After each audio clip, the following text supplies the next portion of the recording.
On passe à présent aux nouvelles technologies au service de notre quotidien avec vous, Clément Le Saffre. Vous nous présentez l'initiative d'un Français qui a créé une alternative à Google sur nos téléphones. Ouais, il s'appelle Gaël Duval et son but dans la vie, c'est rien de moins que de se passer complètement d'Apple et de Google pour vivre sans se préoccuper de ce qu'on fait de ses données personnelles.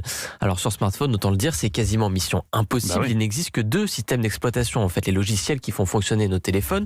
Il y a d'un côté iOS et celui de l'iPhone, mais bon, il faut donc payer assez cher son téléphone. Et puis il y a Android qui équipe le reste, donc 80% des smartphones dans le monde. Sauf qu'Android, c'est Google et il faut donc accepter de lui confier ses données personnelles. Et ça, Gaël Duval, lui, ne peut s'y résoudre. Alors spécialiste des logiciels en libre accès depuis quelques années, il a donc créé ça s'écrit /E/, c'est assez bizarre, mais c'est un système d'exploitation français donc qui fonctionne sans aucune application Google. Et alors, comment ça marche ? Alors en fait, l'interface ressemble à celle d'Android, c'est tout ce qu'il y a de plus classique pour un téléphone, mais à la place des applications Google, agrègent tout un tas d'applis en open source. Ça veut dire que personne n'en est propriétaire et donc qu'elles ne collectent pas vos données personnelles puisqu'elles n'ont aucun intérêt à le faire. Alors à côté de ça, vous pouvez aussi bien sûr installer toutes les applis courantes, je vous rassure, Facebook, Netflix, Europe 1, il n'y a pas de souci pour faire tout ça. Europe 1. Exactement. Parce qu'encore Facebook peut s'en passer. Oui.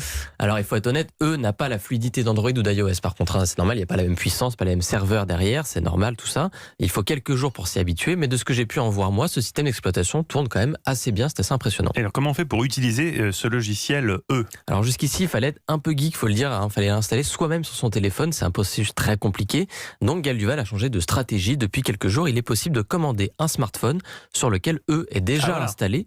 Alors la petite particularité, et là ça devient très intéressant, je trouve, c'est qu'il s'agit de téléphones reconditionnés, remis à neuf. Ce sont 4 Samsung en l'occurrence, des modèles qui datent de 1 à 3 ans et qui sont vendus entre 279 et 549 €.